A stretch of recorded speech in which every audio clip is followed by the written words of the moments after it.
오늘 말씀의 제목은 과제, 숙제라고도 하지요. 잘하자라는 제목 가지고 하나님 말씀 선포하도록 하겠습니다. 제목이 너무 특별하죠. 제가 초등학교 5학년 때요, 숙제를 안 해간 적이 있어요. 근데 그 숙제 양이 사실은 우리 초등학교 5학년이 할 수 있는 사실 분량은 아니었어요. 제가 지금 생각해 봐도 엄청난 숙제 양이었는데 어찌됐든 숙제를 안 해갖고 그 다음날 갔어요. 근데 이제 제가 그때 5학년 때 그때 5학년에 올라가서 무엇에 빠져 있을 때냐면 친구들하고 모여서 고무줄을 하는데 캄캄해져서 고무줄이 안 보여야 집에 들어갔었어요. 이제 그렇게 열심히 놀 때인데 그래도 숙제는 반드시 해가는 이제 그 정도는 됐었어요. 그런데 숙제 양이 어마어마하게 많으니까 사실 이제 학교가 끝나면 가자마자 숙제를 해야 맞았어요. 그리고 거의 잠들기 직전까지 숙제를 하면 할 수 있었겠지요. 안 했으니까 모르겠어요. 근데 제가 혼자 생각을 한 거예요. 아마 이 숙제를 해올 수 있는 사람 우리 반에 한 명도 없을 거라고 생각한 거예요. 저희가 당시에 초등학교 5학년 될 때 저희 학교가 무슨 학교였냐면 교육청 특별지정학교여가지고 교과서 외에 참고서 같은 이런 좀 큰 교과서가 하나가 더 있었어요. 이제 그 안에 교과서를 참고로 할 수 있는 많은, 쉽게 얘기하면 참고할 수 있는 그 내용들이 엄청나게 많은 제2의 교과서가 있었는데 그걸 한 10페이지, 조그만 글씨예요. 전과처럼 생겼어. 그걸 10페이지를 써오라는 게 숙제였는데 정말 어마어마하게 많은 거였어요. 깨알 같은 건데 그걸 노트에 다 써갖고 오라고 한 거지요. 근데 5학년 정도 되면 숙제를 많이 내줄 때예요. 근데 그날은 엄청나게 많아서 결국 저는 안 해가고 그 다음날 대부분 안 해올 거라고 이렇게 생각을 하고 갔는데 해온 사람이 역시 있더라고요. 그리고 저는 이제 선생님이 남자 선생님이 잊어버리지도 않아요. 오종식 선생님인데 이제 항상 그 숙제를 안 해온 사람들은 원래 이제 선생님이 손바닥을 맞거나 궁둥이를 맞거나 선택해서 맞아요. 근데 이제 보통 항상 안 해오는 친구들 있잖아요. 걔네들은 맞는 게 아주 메뚜기 올라 있어요. 궁뎅이에, 남자애들. 이제 걔네들은 이제 주로 맞아도 상관이 없지만 안 맞다가 이제 맞으려면 엄청 아프잖아요. 이제 선생님이 선택하라고 하는데 이제 손바닥을 선택했어요. 그리고 이제 손바닥을 맞았지요. 맞고 그 선생님이 보통 지능이 높은 선생님이 아니었어. 끝이 아니에요. 맞고 숙제를 다 하고 가야 돼요, 집에. 그날 선생님의 팩트가 그거였어요. 너희는 맞았어도 숙제는 다 하고 가야 되는 팩트였어요. 그런데 우리 팀 중에서 공부를 제일 우리 반에서 1등하는 여학생이 있었어요. 걔는 역시 고무줄이 안 보일 때까지 같이 놀았지만 숙제를 다 해가지고 왔더라고. 물론 글씨는 뭐 기러기처럼도 막 쓰고 했어요. 엄청 많았으니까 양이 지금 생각해도 상상을 못할 양이었어요. 대부분의 학생들이 하여튼 한두 명 해오고 다 그때 아이들이 몇 명이었냐면 한 반에 70명이었어요. 보통 제가 그 당시에 제 번호가 72번이었거든요. 그러니까 70명이 막 넘고 이래서 한 반에. 근데 제가 오늘 왜 이 얘기를 이렇게 드렸냐면 요즘에 우리가 성경을 통독하잖아요. 근데 성경 통독하는데 너무 눈이 아프고 앞이 잘 안 보일 정도, 글씨가 안 보일 정도인데 이 생각이 난 거예요. 반드시 해야 할 숙제가 있는데 숙제를 못 해갖고 뒤지게 맞고 하나님께 뒤지게 맞고 이제 나이 들어서 눈 다 어둡고 건조증에다가 보이지도 않는데 성경을 이렇게 늦게 성경을 봐야 한다는 게 그때 생각이 난 거예요. 해야 될 숙제를 못하고 이제 다 늙어서 숙제를 해야 하는 것이 그런데도 맞았는데도 숙제는 해갖고 가야 되는 거잖아요. 그 생각이 난 거예요. 내가 지금 딱 그렇게 하고 있구나라는 생각이 들더라고요. 눈 좋을 때 돋보기 안 보고도 1.5였거든요. 제가 글씨가 얼마나 잘 보였던지 안경 쓴 애들을 속으로 비웃으면서 쟤네들은 안 보여도 난 다 보여. 깨알도 보이고 다도 어쩔 때는 2.0도 나오고 이랬는데 결국은 나이 60대 가지고 성경을 이렇게 보겠다고 하면서 앞도 안 보이는데 목사님이 저녁에 교회에 오시면 그래요. 내가 목사님이 들어오는데 목사님이 잘 안 보여요. 안 보이는 목사님은 눈도 안 떠지고 감기지도 않는데 들지 말고 자라고 그랬는데 내가 안 보이는데 목사님한테 가시라고 이제. 그리고 제가 이제 계속 성경을 보거든요.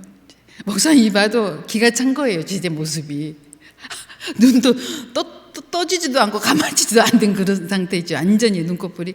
그런데도 해야 되는 거예요. 제 마음이 그런 거예요.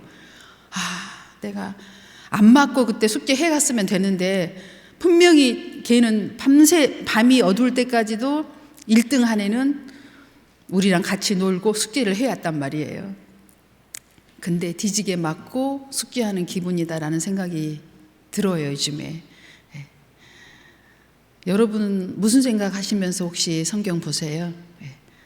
그러면서 이제 성경을 이렇게 보는데, 이제 제가 거의 다 일독을 맞춰가고 있어요. 뭐 하루 이틀이면 끝날 것 같아요. 근데, 성경은 하나님이 은혜를 줘서 읽혀지기 시작하면 한 달에 충분히 한 달에 일독은 할 수 있겠구나.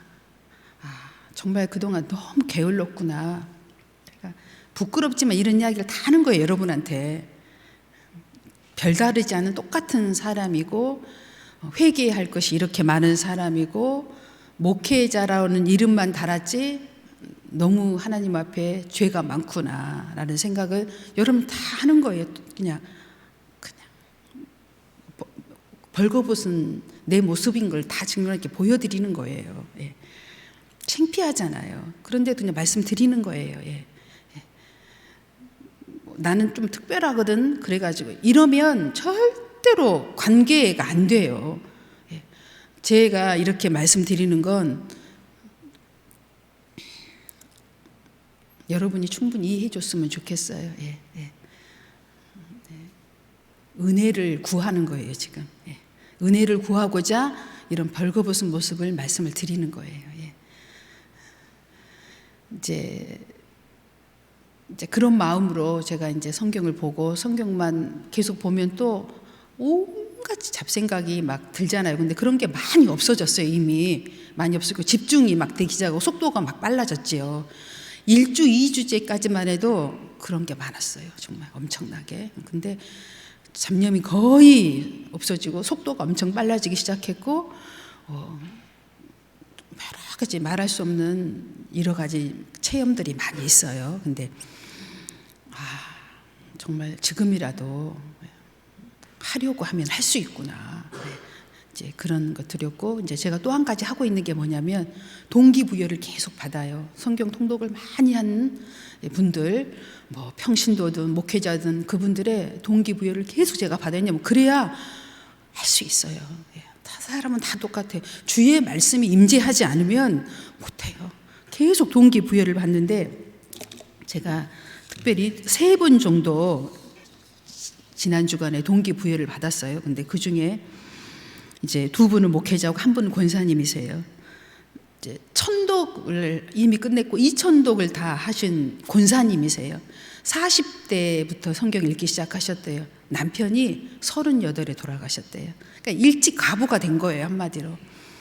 그리고 아이들을 4명 놔두고 돌아가신 거죠. 그 아이들하고 같이 먹고 사느라고 얼마나 고생을 했겠어요.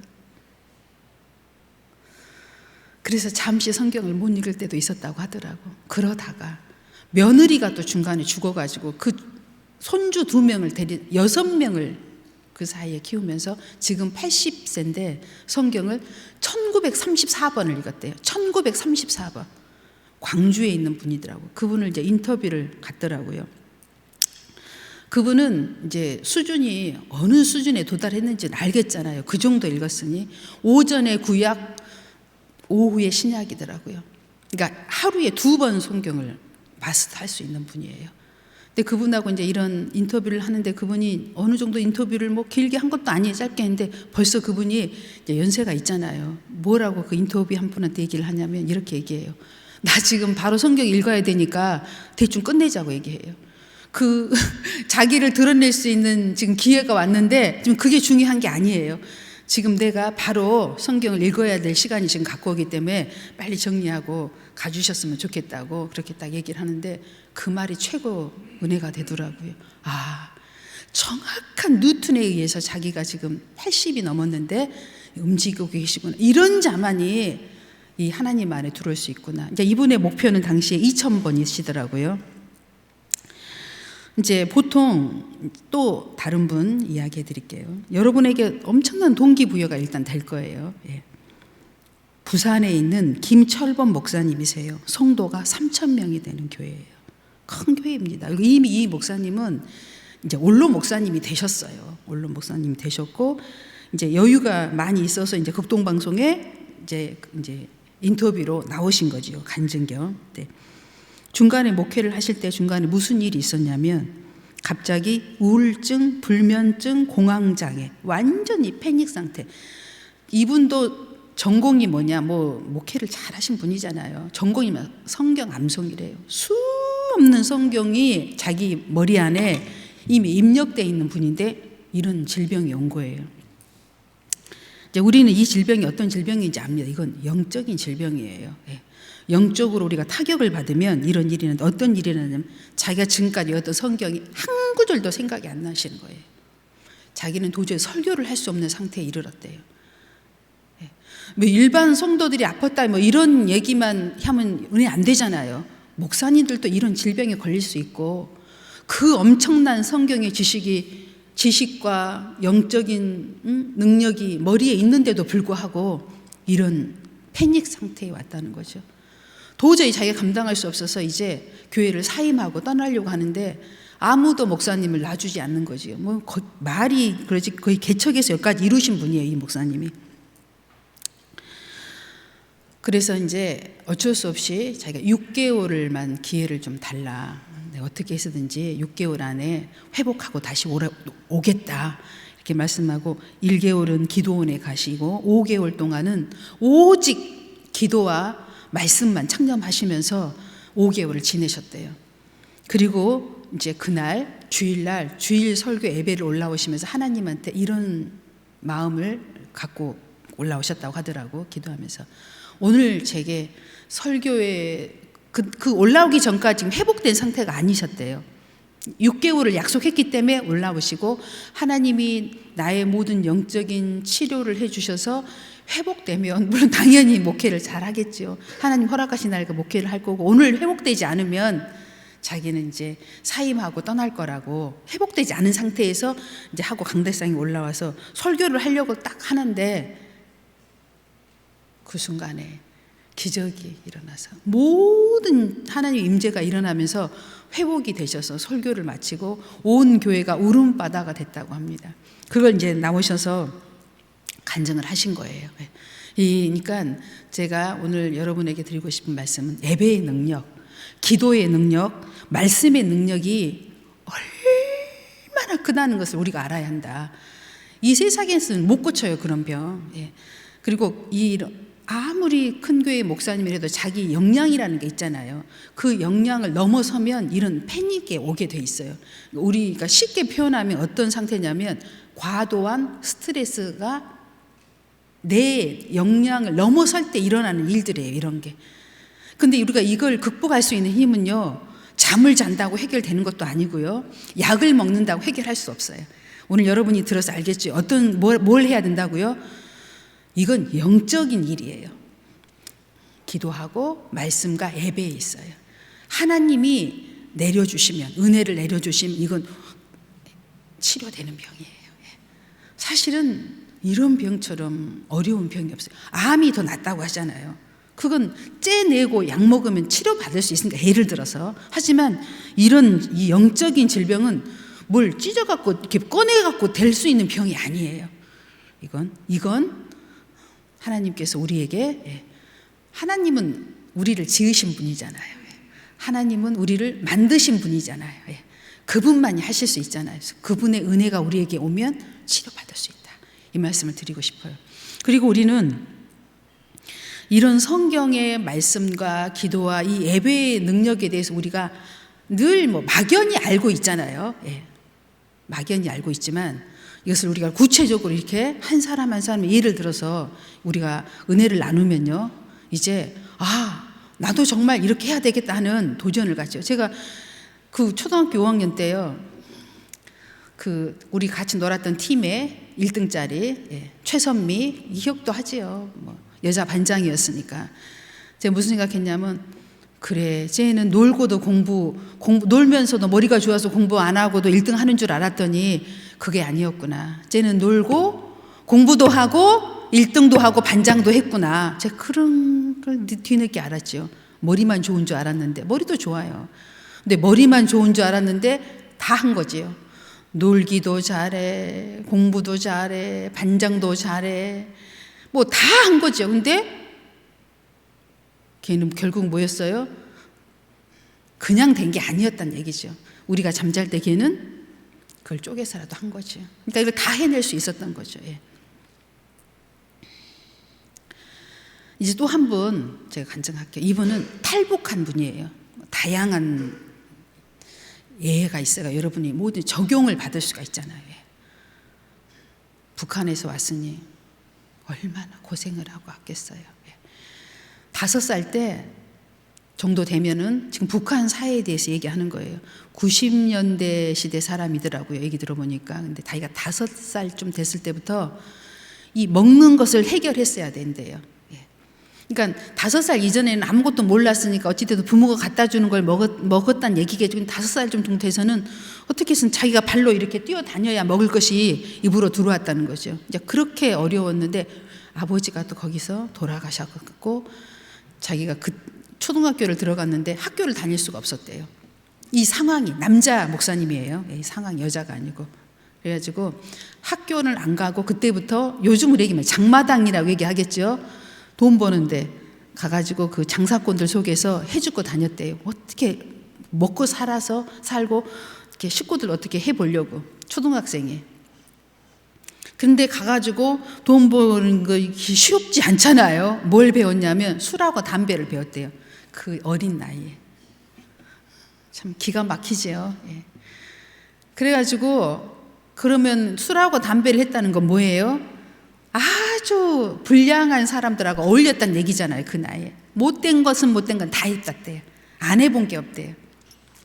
12살 때 어찌됐든 어떤 집으로 이렇게 가게 됐는데 그 집에서 이제 종살이를 한 거예요. 12살 때부터.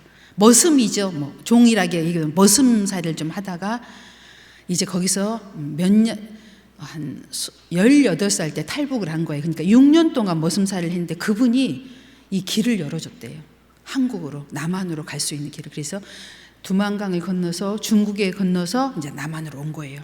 그래서 우리나라에 와가지고 처음으로 이제 국정원에 가서 검사 받고 뭐 감천 뭐 이런 거 있으니까 뭐 절차 있잖아요. 절차 다 걸치고 처음으로 자기가 간 게 천주교에서 운영하는 쉼터에 들어가게 됐대요. 이제 거기 들어가가지고 이제 들어갔는데 너무 좋더래요.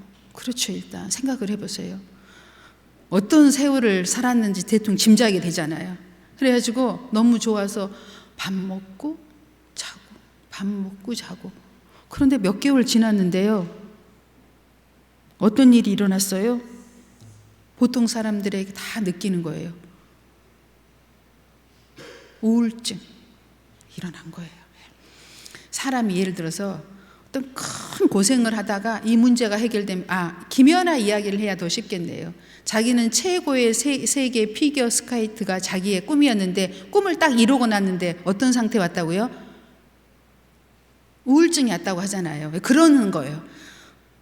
남한에만 가면 자기는 이제 살 수 있을 거라는 꿈을 가지고 왔는데 남한에 딱 왔는데 해결된 거잖아요. 먹고 자는 게. 근데 그 다음 몇 달 안 돼서 우울증이 온 거예요. 근데 우리는 뭐 이렇게 우울증 오면 뭐 어떡하냐를 생각하지만 우리는 이제 딱 답을 알아요. 왜요? 이게 하나님의 부르심이에요. 우리 인간은 어떤 존재다? 영적인 존재다. 먹고 자고 입은 것으로 절대 끝낼 수 없다는 얘기를 지금 드리려고 하는 거예요. 누구든지 먹고 자고 입고 하면 다 끝이 아니라는 거예요. 우리 안에는 영적인 존재이기 때문에 영적인 음식을 먹지 않으면, 영적인 것을 흡수하지 아니하면, 가지지 않으면 우리는 살 수 없는 존재라는 것을 말씀드리는 거예요. 그래서 예수를 안 믿어도요, 뭔가로도 믿잖아요. 뭐 친구한테 미치든, 뭐 돈에 미치든, 술에 미치든 우리는 뭔가에 미치도록 돼 있어요. 노름에 미치든 다 있다니까요. 뭔가 하나는. 우리는 그러도록 돼 있어요. 근데 이 우울증이 와서 이제 어떻게 감당이 안 되는데, 말씀을 뭐 천주교 쉼터니까 말씀은 들었겠지만 말씀이 와닿질 않았대요. 그리고 자기는 이제 고통을 앓고 있는데 웬 목사님이 전도를 왔대요. 거기를, 그 쉼터에.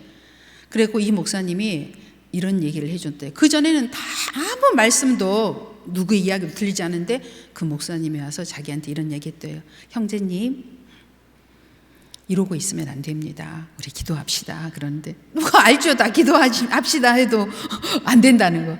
기도 제목을 3개만 말씀해 주세요. 간절히 원하는 거.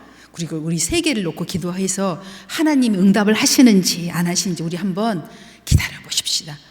그런데 그 말에는 기가 싹 들어오더라고요. 그래서 3가지를 얘기했대요. 그 당시에 자기가 아무 학벌이 없잖아요. 그래서 검정고시 준비를 하고 있었대요. 이제 그걸 쉼터에서 보장해 주는 거지요. 예.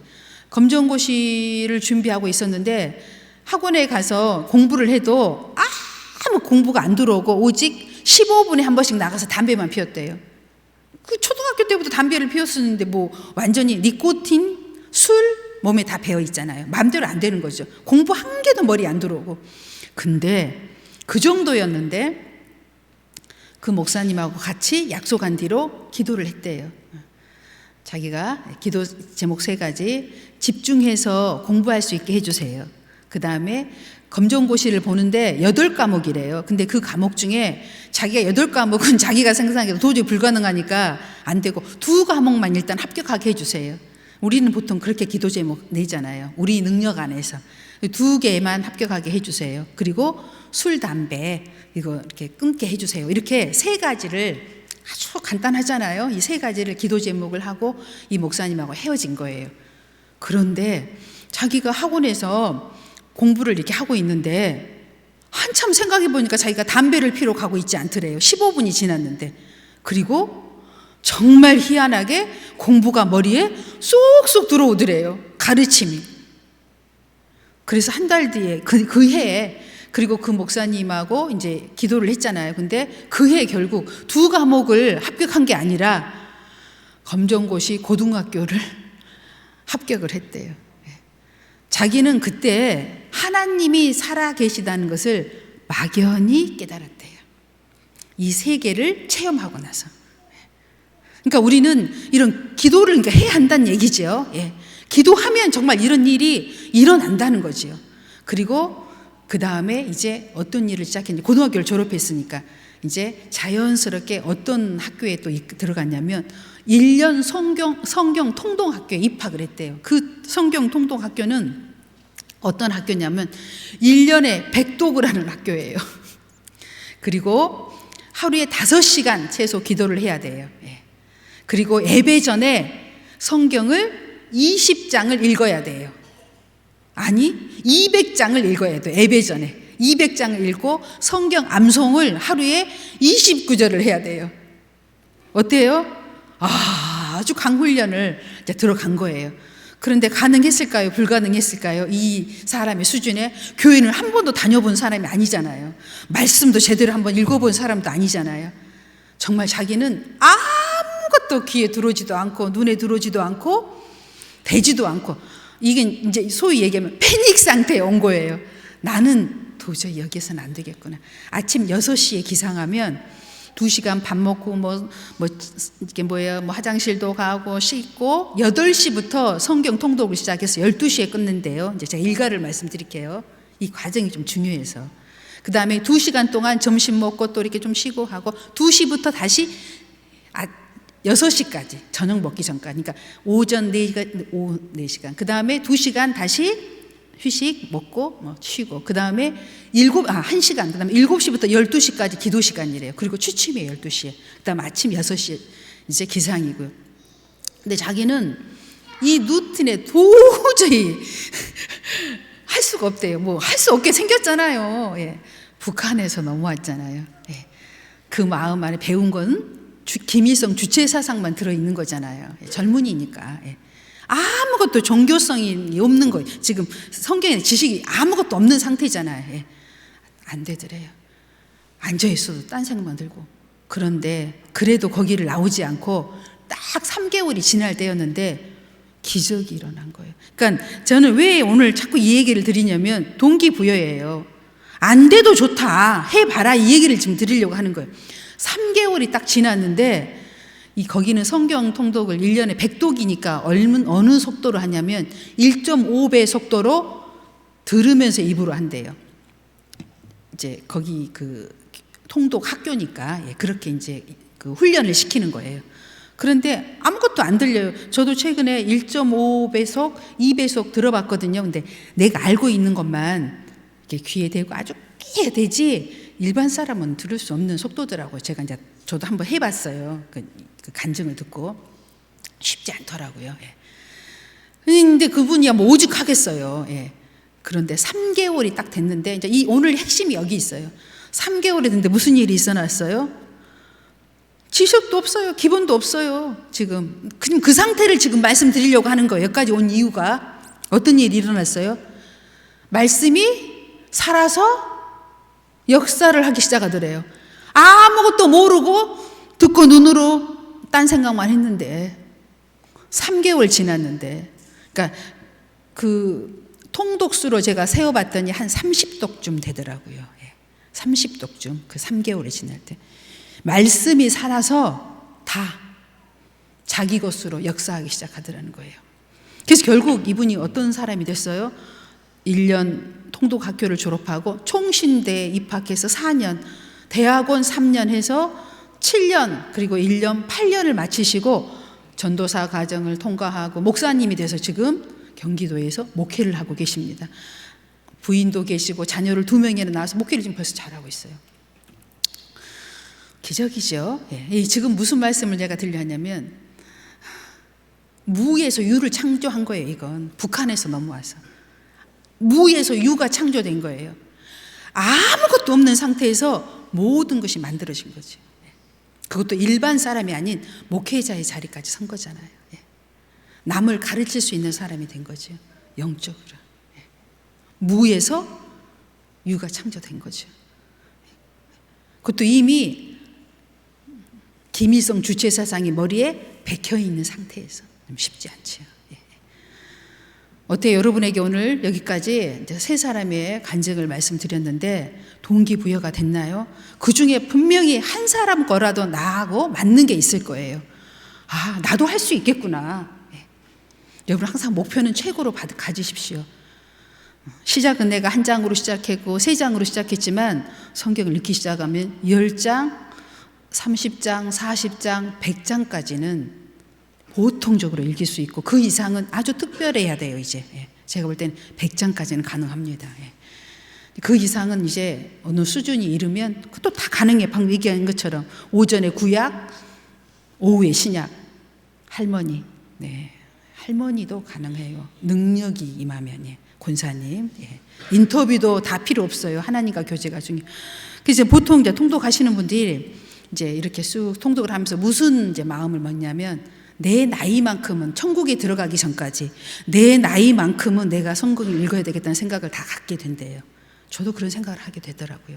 내가 비록 나이 들어서 얻어맞고 성경을 읽기 시작했지만 눈도 아프고 떠지지도 않고 감아지지도 않고 손으로 이렇게 해야 되고 이렇게 할 정도까지 되더라고요. 하지만 내 나이만큼은 잊고 가야 되겠다. 서은이는 참 좋겠어요. 나이도 어려가지고 여유 있게 있다가 천국에 가면 되잖아요. 그 정도 되면 죽을 때, 눈 감을 때 주님 품에 좀 편안하게 안길 수 있지 않을까라는 생각을 해요. 여러분들 교회 와서 일주일에 2번씩 제자 훈련 하자고 하면 할 수 있는 분 한번 손 들어보세요. 성경 읽기 말고 제자 훈련. 일주일에 1번이라도 나는 목사님이 와서 우리 지금이라도 제자 훈련 합시다. 성경 공부하고 조직신학, 평신도 조직신학이에요. 그게 공부합시다 하면 할 수 있는 분 한번 손 들어보세요. 우리 교회는 없어요. 지금 1명 정도 이제 이렇게 있는데 지금 전체적으로 없어요. 그래서 여러분이 삶 가운데 할 수 있는 유일한 길은 성경을 통독하는 방법밖에 없어요. 여러분 하나님 품에 안기기 전까지 내 나이만큼 목표예요. 이건 성경 읽고 하나님 주님 눈 감기 전에 주님 품에 편안히 안길 수 있게 되길 바랍니다. 성경은 믿음이에요. 읽으면 믿음이, 나는 왜 믿음이 이 정도밖에 안 되지? 이건 성경 성경이 지금 부족해서 그래요. 말씀이 부족해서. 기도하고, 성경은요 알려고 읽는 게 아닙니다. 믿으려고 읽는 거예요. 믿음을 갖기 위해서 성경을 저희가 읽는 거예요. 저희가 똑똑해지려고 성경 읽는 거 아니에요. 믿음으로 살려고 지금 성경 읽는 거고, 주님을 믿으려고 지금 성경을 읽자는 거예요. 근데 성경을 읽으면 무조건 믿음이 생기도록 돼 있어요. 제가 해보니까 그래요.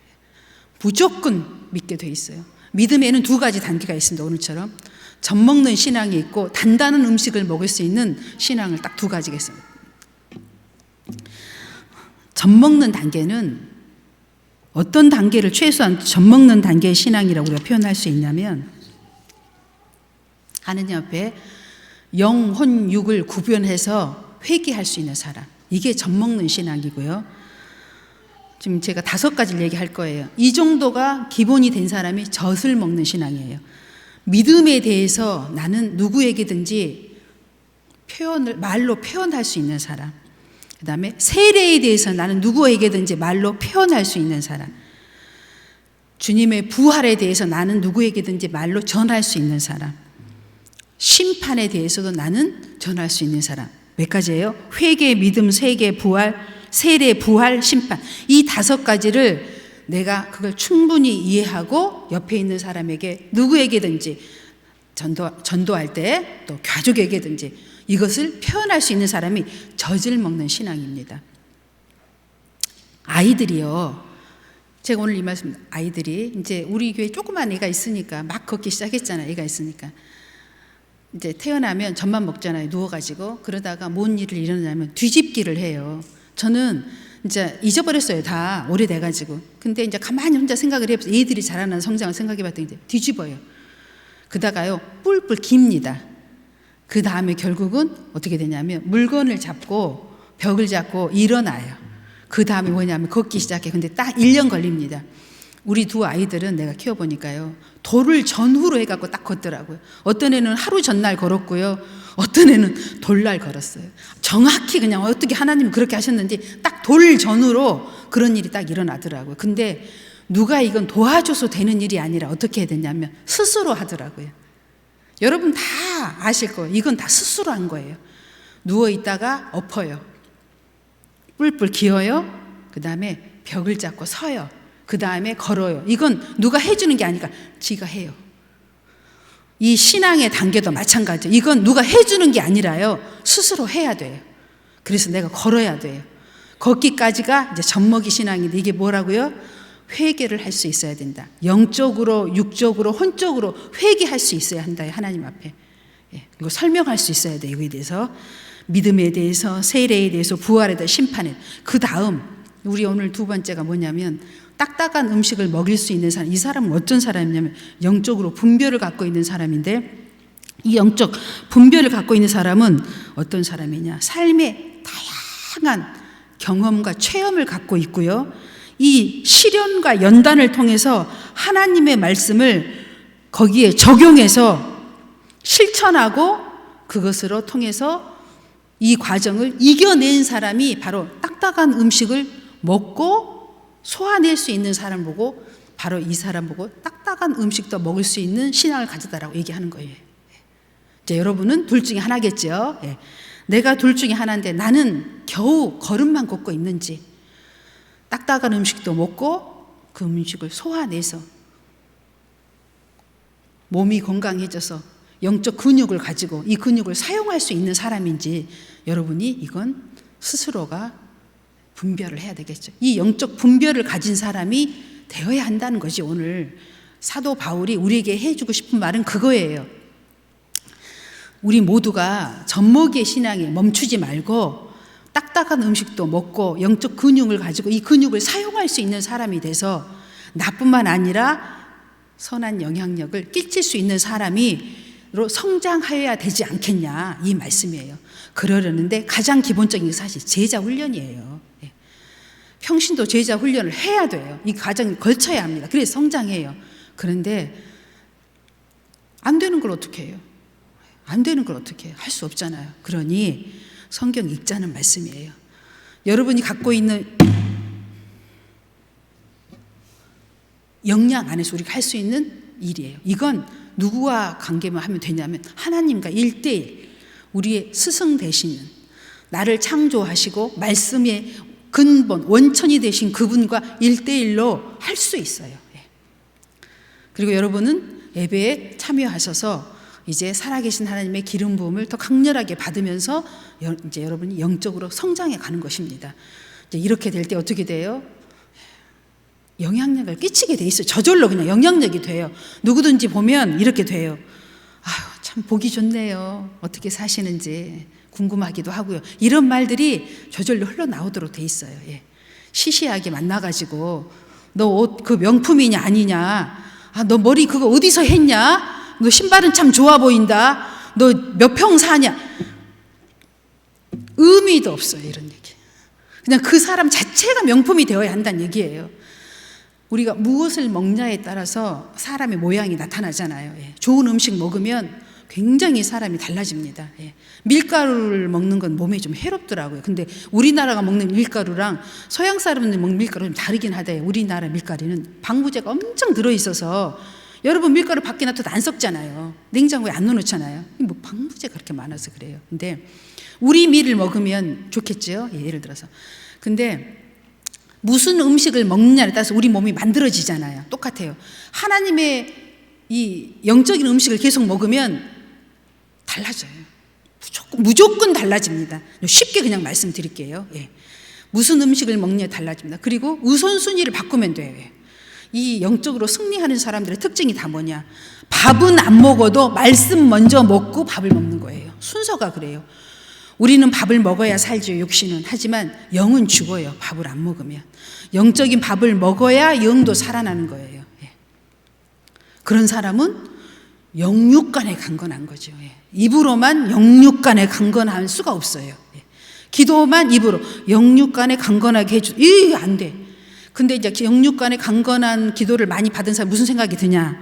말씀을 보고 싶은 생각이 든다는 것이죠. 예.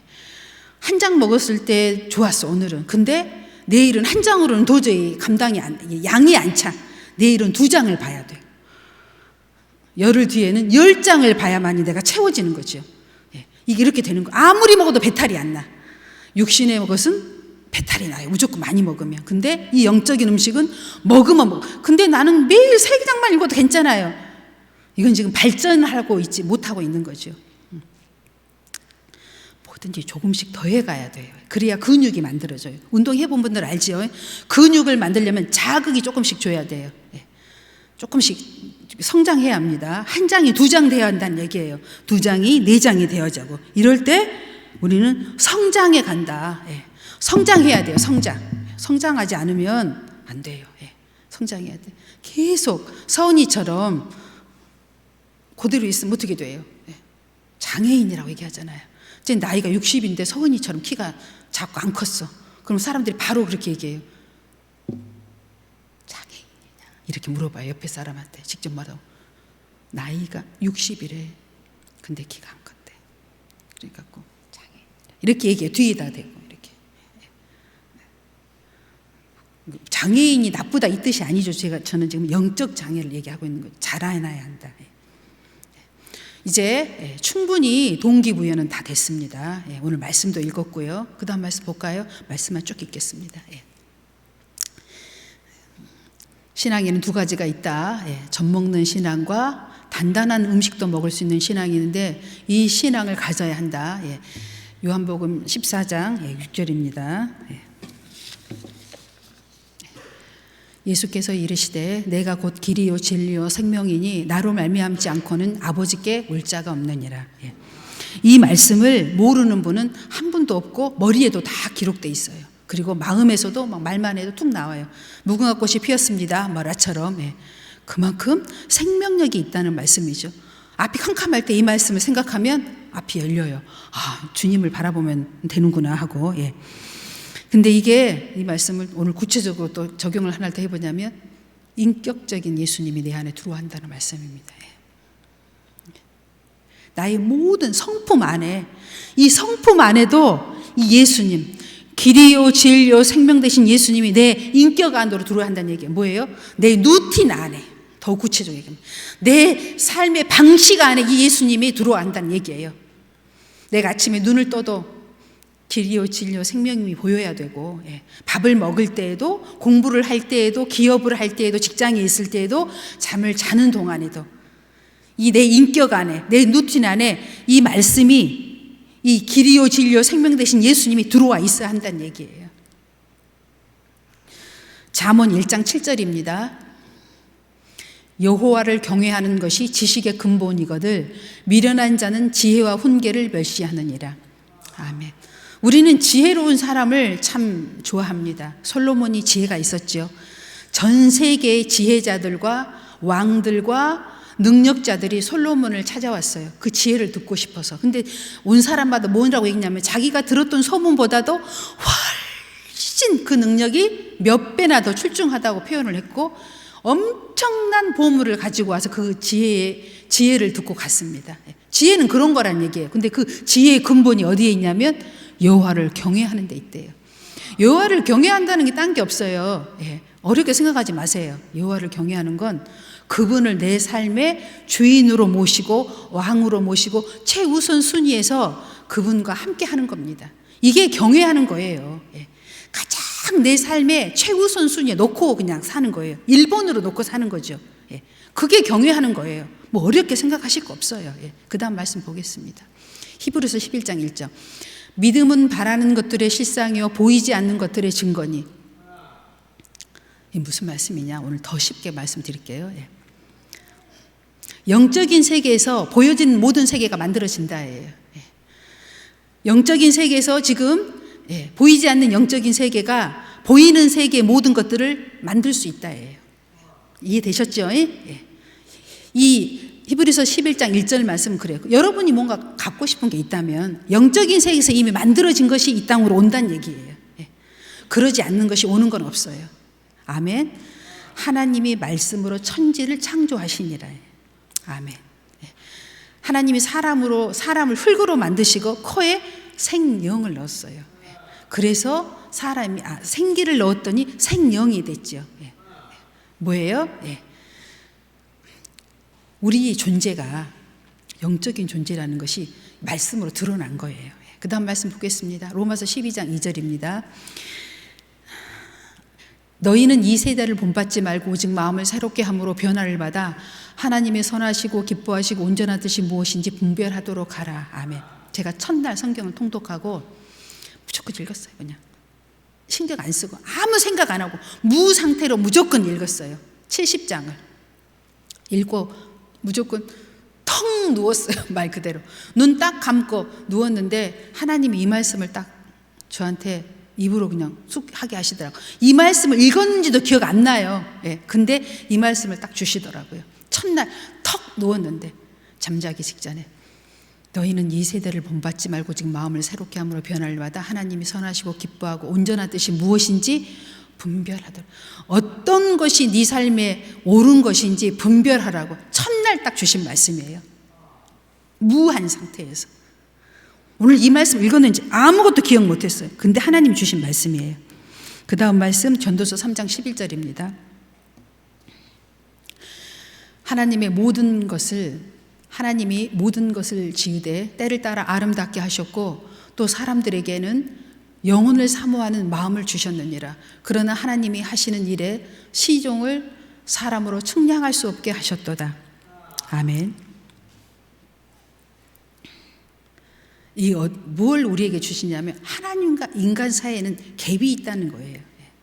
너희들은 이 갭의 세계를 채울 수 있는 방법은 말씀밖에 없다는 얘기예요. 그냥 간단하게 얘기하자면 하나님과 우리 사이에 이 갭이 있는데 이 갭을 채울 수 있는 방법은 말씀밖에 없어요. 이 갭을 채워야만 우리가 하나님과 교통이 되는 거예요. 갭이 있는 상태는 절대 하나님과 교제할 수 없습니다, 여러분. 예배 한번 이렇게 나와가지고는 안 돼요. 절대 안 됩니다. 놀아도 뭐 어쩌야 된다고요? 밤에 1등 뭐 했다고요? 집에 가서 숙제하고 왔다고요. 그 다음 말씀 보겠습니다. 시편 8편 4절입니다. 사람이 무엇이기에 주께서 그를 생각하시며 인자가 무엇이기에 주께서 그를 돌보시나이까. 아멘. 우리 인간의 유한성, 우리는 죽게 돼 있는 보잘것없는 인간이란 얘기를 여기서 하고 있고요. 그 다음에 인자가 무엇이기에 주께서 그를 돌보시나이까. 인자는 사람이에요. 여기서 주가 따로 계시잖아요. 주님. 여기서 구약에서 인자는 사람을 표현할 때 많이 썼습니다. 신약의 인자는 주님이시고요. 인자가 무엇이 주께, 여기서 인자는 하나님이 기름 부은 분, 인자, 택한 사람들을 얘기하죠. 하나님의 그 하잘것없고 보잘것없는 죄된 인간을요, 그 하나님께서, 창조주 하나님께서 우리를 어떻게 하고 계신다고요? 돌보고 계신다고. 믿는 자들, 택함 받은 박들을, 구별된 사람들, 하나님이 정말 말할 수 없는 무한한 사랑이 우리 안에 있다는 것을 우리가 깨달아야 한다는 말씀이에요. 그걸 깨달으려면 어떻게 해야 돼요? 말로는 절대, 말로 해갖고 안 돼요. 여러분 그러잖아요. 말로 사랑이 오나요? 제가 백종진 아셨을 때 집사님 사랑해요. 그래봐요. 목사님 말로만. 아마 그러실 거예요. 뒤에서. 맞아요. 말로만 안 돼요. 어떻게 알 수 있어요? 말씀을 읽어야 그 안에 나를 어떻게 사랑한지를 알 수 있는 거예요. 그 전에 내가 말로만 집사님 사랑해요. 샬롬. 아무런 영향력 없습니다. 그걸 알으려면 나를 구체적으로 어떻게 하나님이 사랑하고 계셨는지를 말씀에 다 써 있어요. 이 말씀 읽고 나면 어떻게 된다고요? 사람이 변해요. 완전히 변하는 거예요. 하나님의 존재에 대해서 알고 나면. 그 다음 말씀 보겠습니다. 빌립보서 2장 5절에서 8절입니다. 너희 안에 이 마음을 품으라. 곧 그리스도 예수의 마음이니 그는 근본 하나님의 본체시나 하나님과 동등됨을 취할 것으로 여기지 아니하시고 오히려 자기를 비워 종의 형체를 가지사 사람들과 같이 되셨고 사람의 모양으로 나타나사 자기를 낮추시고 죽기까지 복종하신 그 십자가에 죽으심이라. 아멘. 구원의 비밀이 어디에 있다고요? 죽는 거에 있다고요. 십자가에 죽으심이 있다고요. 그러니까 나는 왜 이렇게 말로는 되는데 내 솔직히 얘기하면 내 마음에 이런 진짜 확신이 나는 없지? 안 죽어서 없어요. 그냥 간단하게 얘기하면. 근데 죽으려면 어떻게 해야 돼요? 말씀을 보면 죽어진다니까요. 말씀을 보시면 돼요. 말씀을 봐야 돼요. 설교 한 번으로는 절대 해결할 수 없는 거예요. 물 오늘 한 모금 마셨다고 집에 가서 물 안 마셔도 되냐고요. 몇 번은 더 먹어야 돼요. 그래야 갈증이 해소됩니다. 일을 많이 한 사람은 더 많은 물이 필요해요. 반드시 성경 읽어야 돼요. 천국에 들어간, 완전한 천국에 들어간 보장 못해요. 중간에 어떻게 될지 아무도 몰라요. 그 다음 말씀 보겠습니다. 주님의 품에 온전히 평안히 누우려면 하나님의 사랑을 온전히 알아야 돼요. 고린도전서 1장 21절입니다. 하나님의 지혜에 있어서 이 세상이 자기 지혜로 하나님을 알지 못하므로 하나님께서 전도에 미련한 것으로 믿는 자들을 구원하시기를 기뻐하셨도다. 아멘. 여기서요. 전도라는 게 뭐냐면 우리가 전도를 뭐하러 해요? 사람을 믿게 하려고 전도하잖아요. 여기 핵심은 구원이고 믿음이에요. 전도가 아니고 구원이고 하나님이 우리에게 지혜를 주시고 하나님이 지혜로 우리를 만드시고 우리 지혜를 주시는 이유가 뭐냐면 우리를 믿게 해서 구원받게 하려고 한다는 얘기예요.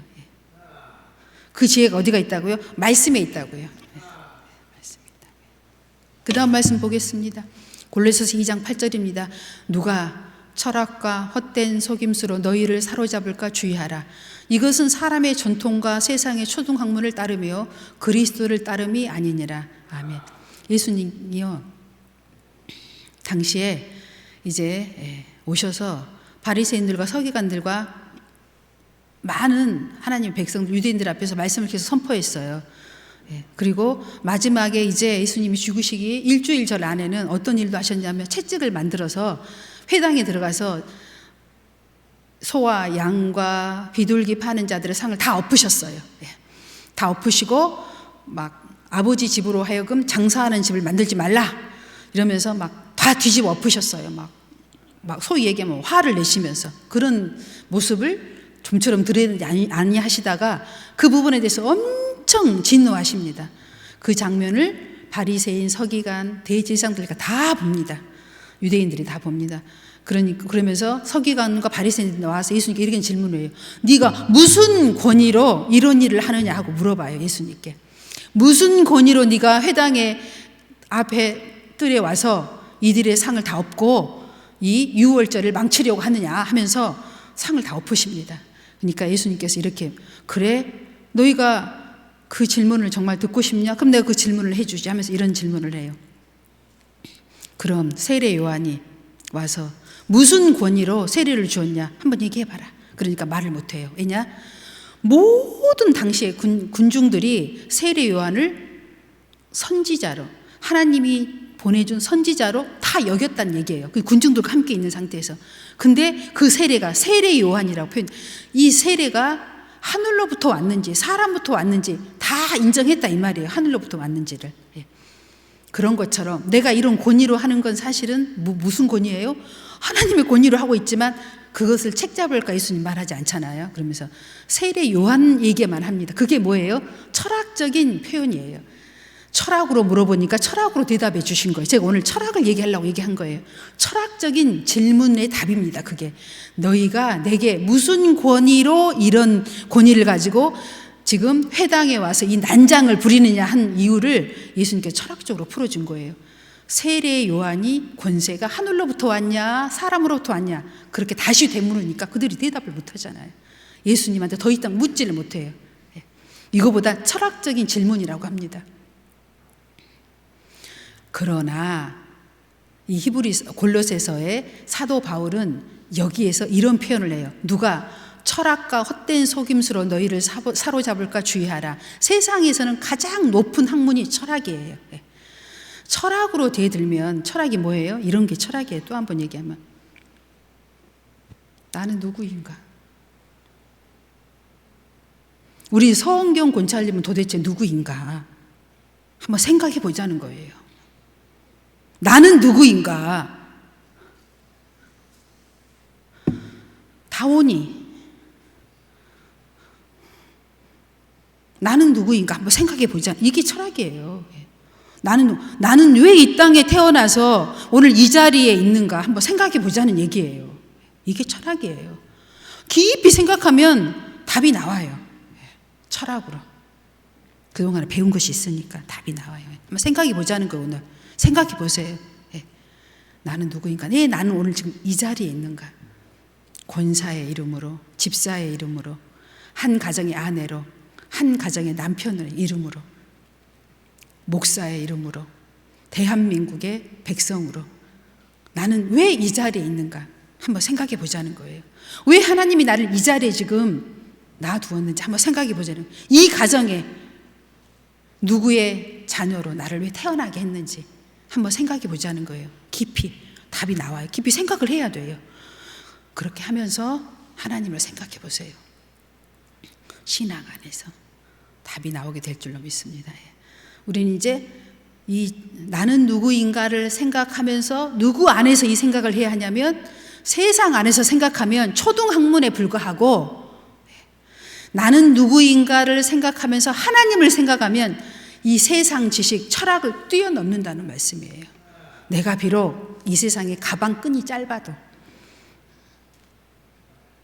세상에 박사학위 없어도 이 초등학문을 뛰어넘는 아주 유능한 사람으로 서 있을 수 있다는 말씀입니다. 아무 걱정 마세요. 하나님 그렇게 해주십니다. 천지 만물을 말씀으로 창조하신 그분이 내 안에서 나를 그렇게 존귀하고 유능한 사람으로 입혀주시겠다고 약속해 주셨어요. 걱정 안 해도 돼요. 지금부터 내가 무엇을 먹고 무슨 생각을 하고 어떻게 사느냐에 따라서 나의 인생이 완전히 지금 바뀔 수 있다고 학벌, 지연, 혈연 다 필요 없다고 지금 얘기하고 있는 거예요. 네가 나를 바라보고 나의 주는 것을 먹고 마시면 너는 완전히 새로운 피조물로 태어날 수 있다고 지금 하나님께서 말씀해 주고 계세요. 소망이 생기지 않으세요? 존귀한 사람으로 살고 싶지 않으세요? 항상 가면 사람들이 막 쳐다보면서 저 사람처럼 되고 싶다. 저 사람 어떻게 저렇게 됐을까? 가능하다고 말씀하고 있어요. 그 다음 말씀 보겠습니다. 요한복음 18장 13, 17절. 여러분 오늘 말씀이 여러분 안에 살아 움직이기 시작한다면 이제 1분 1초도 헛되게 보내지 않을 거예요. 쓸데없는 시간에 낭비하지 않게 돼 있습니다. 내가 무엇을 먹느냐, 내 인생이 완전히 바뀐다니까요. 빌라도가 이르되 그러면 내가 왕이 아니냐? 예수께서 대답하시되 내 말과 같이 내가 왕이니라. 내가 이를 위하여 태어났으며 이를 위하여 세상에 왔나니 곧 진리에 대하여 증언하려 함이로다. 무릇 진리에 속한 자는 내 소리를 듣느니라 하신대. 아멘. 오늘 하나님의 음성으로 들린 분들은 하나님의 사람들입니다. 하나님의 사람들은 진리의 말씀이 들려오게 돼 있어요. 제가 일주일 내내 하나님 말씀만 듣고 왔거든요. 그러니까 제 안에서 들려오는 소리는 이건 하나님 말씀이에요. 제 말이 아니에요. 내가 일주일 내내 한 게 하나님 말씀을 들은 것만 아니에요. 밖에 나가서 밥 먹자 해도 저는 안 갔어요. 뭐 이거 하자 해도 저는 안 갔어요. 나는 여기에 지금 집중하고 있기 때문에 다른 걸 도저히 할 수가 없다. 지금 나는 좀 쉬어줘야 된다. 쉬고 바로 나는, 이게 제 안에서 나오는 건 지금 다 하나님의 말씀이에요. 제 말이 여러분 귀에 들리면 하나님의 사람 맞아요. 무릇 진리에 속한 자는 내 소리를 듣는지라. 내 소리를 듣는, 이렇게 당연하게, 너무 당연하게 이 말씀 드릴 수 있어요. 내가 일주일 내내 말씀만 들었기 때문에, 말씀만 입조렸기 때문에. 오늘 여러분께서 하나님이 주시는 말씀을 먹고 들었으면 여러분은 이제 앞으로 남은 건 내가 어디에서나 존귀한 사람으로서 살아갈 수 있다는 거예요. 어디에 있는 게 중요한 게 아니에요. 어디에 있든이에요. 괜찮아요. 존귀한 사람으로 하나님이 여러분을 세워주실 줄로 믿습니다. 우리는 다요, 이렇게 여러분 꼭 여러분 기억해야 할 것이 한 가지가 뭐냐면, 누구를 보고 이렇게 비교하지 마세요. 우리는 한 사람 한 사람이 다 독특하고 다 주관적이에요. 나는 누구만큼 해야 되겠다? 그럴 필요도 없어요. 여러분 한 사람 한 사람에게 주어진 것에 여러분 최선을 다하시면 하나님이 여러분을 그 자리에서, 여러분 있는 자리에서 최고의 사람을 만들어 주실 줄로 믿습니다. 아멘. 기도하겠습니다.